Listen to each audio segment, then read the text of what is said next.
नमस्कार साथियों। आज एक मैं नए सोशल इशू के साथ आपके सामने प्रस्तुत हुआ हूँ। सवाल मध्यम वर्ग भारत का, जो कि मुख्य विषय है।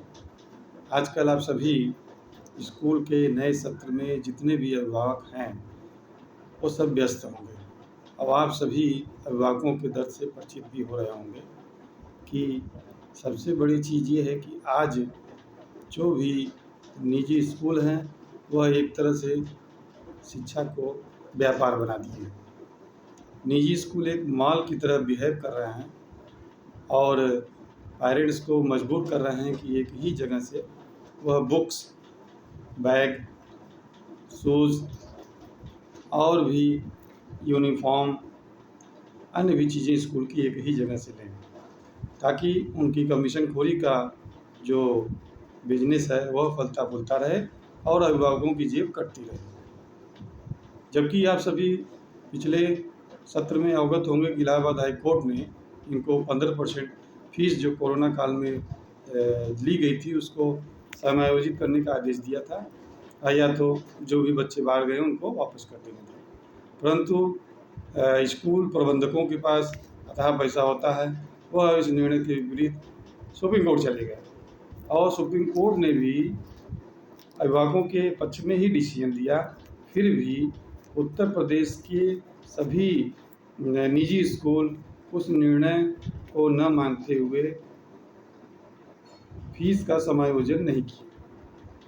उत्तर प्रदेश सरकार ने भी इस पर बहुत ज़्यादा ध्यान नहीं दिया। नहीं तो अगर उत्तर प्रदेश सरकार जिला विद्यालय निरीक्षकों के द्वारा एक सूची मंगा लेती कि कितने स्कूल वालों ने 15% फीस का समायोजन किया कि नहीं किया, इससे स्थिति क्लियर हो सकती थी। तो वो चीज़ नहीं हुआ। स्कूलों की मनमानी और बढ़ गई और इन पर नकेल लगाने वाला आज के समय में कोई भी नहीं है। फीस रेगुलेशन एक्ट 2018 में उत्तर प्रदेश सरकार ने गठित किया था। उसके अंतर्गत जो भी बातें थी, उसका परिपालन कैसे हो, इस पर कोई भी देखने वाला नहीं है। उस रेगुलेशन एक्ट का भी आज की डेट में परिपालन सही ढंग से नहीं हो पा रहा। तो मिला जुला के मुद्दा हमारा यही था आज सभी लोगों को बताना कि निजी स्कूल की मनमानी पर नकेल कैसे कसेगी।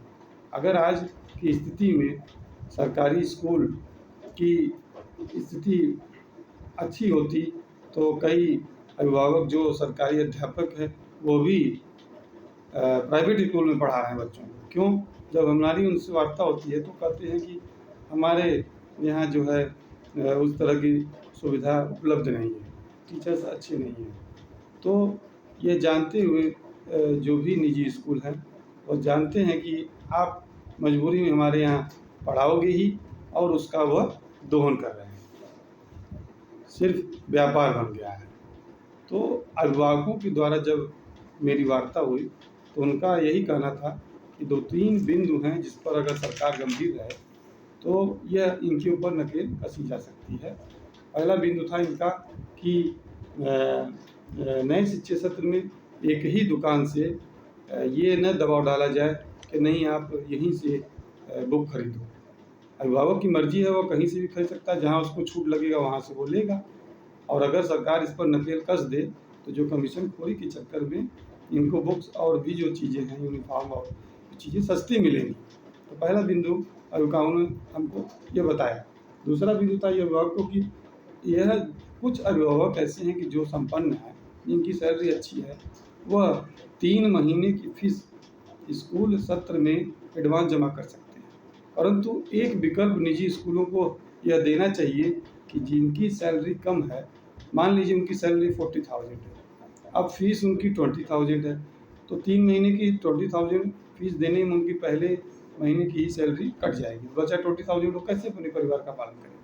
अगर उनको यह विकल्प स्कूल द्वारा दिया जाएगा कि आप हर महीने 5,000 भी फीस जमा कर सकते हैं, तो उनके लिए सुविधाजनक होगा।